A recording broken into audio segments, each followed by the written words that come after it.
Letalski miting v Zeltweku Air Power 2011 je v 2 dneh obiskalo preko 300.000 obiskovalcev. Poleg velikega zanimanja za akrobacije v zraku so obiskovalci zelo radi sedli tudi v kabino Aerofighterja.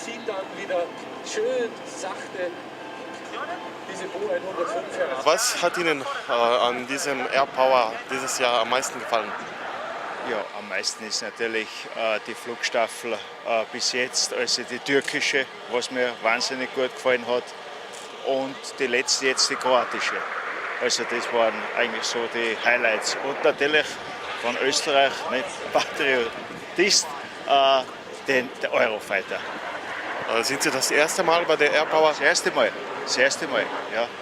Ich glaube, das ist sicher eines der Höhepunkte, was man in der Flugfahrtgeschichte, also was man da sieht. Und die älteren Fluggeräte? Die sind natürlich von die Flying Bulls oder wie die heißen, die sind natürlich wahnsinnig. Oder die Maschine, die hergerichtete von damaligen Präsident Tito. Würden Sie auch gerne mit denen mitfliegen? Ja, das war natürlich eine super Sache, nicht? Das ist eh klar. Nicht? Dass man natürlich einmal in einem Flieger drinnen ist und einmal die Welt von oben sieht. Wie gefällt euch das Event hier? Ist super, ja. Viele Leute, recht interessant. Seid ihr das erste Mal hier? Nein, wir sind da von der Gegend und sind da eigentlich jedes Jahr und das ist immer wieder ein Highlight. Und welches Fluggerät von heute hat dir am meisten gefallen? Es war noch nicht aktiv, aber der Eurofighter nachher. Die älteren, langsamen Flugzeuge? Naja, ist nicht so mein Ding. Würdest du vielleicht auch gerne mit den Red Bulls vielleicht mitfliegen? Ja, würde ich sofort machen. To je avion Galeb koji je proizveden u bivšoj Jugoslaviji, Soko Mostar proizveo i ima ih još 10 komada koji su u letnom stanju i koji se koriste još u svetu, ne samo kod nas, nego i u svetu.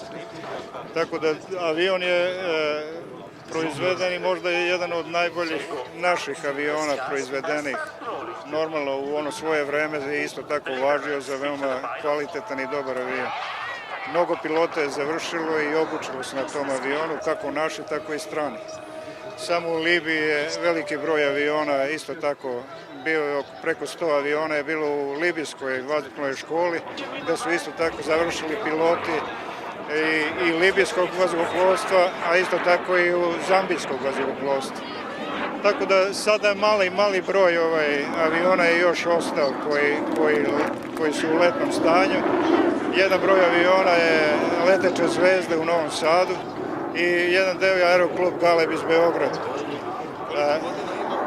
On sada slavi 50 godina od prvog leta, prvog prototipa aviona koji je poleteo 1961. godine.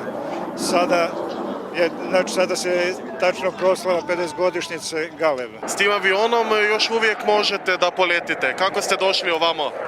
Avion je preleteo je iz Beograda. Učestvuje na aeromitingu u Mariboru, zatim isto tako u Varaždinu. Sada je došao ovde na ovaj aeromiting i ja se nadam da će još da leti i na drugim aeromitinzima širom svet, kao i do sada. Tu u Zeltweku ste prvi put, kako se vam sviđa? Ovaj aeromiting, ja sam se stvarno iznenadio da je ovoliko gostuje i da je toliko popularno i ovde vazduhoplovstvo. Tako da stvarno je divno vidjeti ovoliko ljudi na jednom mestu, ljubitelja vazduhoplovstva. Stvarno sam iznenađen i stvarno sam zadivljen sa tim.